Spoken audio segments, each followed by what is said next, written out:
What's going on? So I got asked about Johnny Guitar Watson. What was his the reinvention of the funk side of him? What was his peak and prime? I would say 76 through 81.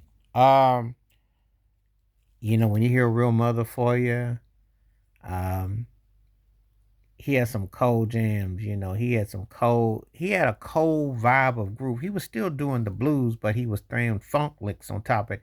And he had the super persona pimp Mac Daddy vibe, which was kind of unheard of because you saw bands do it in the 70s, but a one man cat to really pull off that Superman lover persona. And it didn't really endure him because I think that he was so noted as kind of like he kind of had like that uncle vibe. It was like Cedric the Entertainer, like wearing jewelry and it is a section of people that dig it, but as far as trying to hit the newer fans, it didn't really hit. But the people in the know loved it. I mean, he definitely reinvented himself, and people didn't trip on it out because the music was bumping. I mean, he really found a way to reinvent. Remember, I told you about how artists in the 60s and 70s, 80s used to do this all the time. You will never see that today. You don't have artists today that can reinvent themselves and just go on a totally different flip. Because this guy was a blues guitar slinger. He could sling with the best of them. T-Bone Walker style, B.B. King style. I'm telling you, Albert Collins, Buddy Guy style.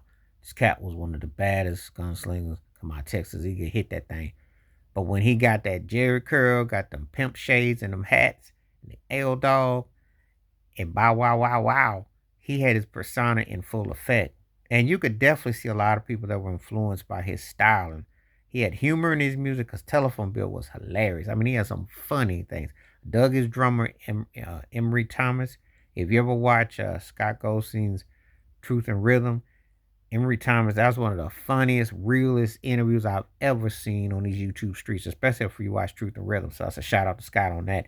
But anyway, Johnny Guitar Watson, one man band, keys, bass, guitar. He was a multi instrumentalist, the vocals, the concept, the whole thing. Somewhere between Bootsy Collins and Rick James, and then, throw in Sly Stone and, and that type of vibe. It was like a reflection of that, you know.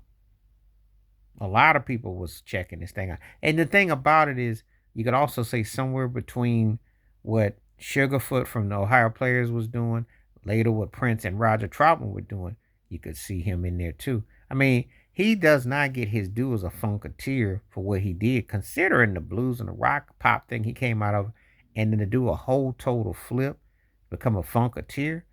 And some people might look at it as cartoonish in character. So that's how it's been some of his critics. And some people get penalized for it. I don't know why, because if you could play live and you could bring it live, I don't know how you penalize a cat that could really play.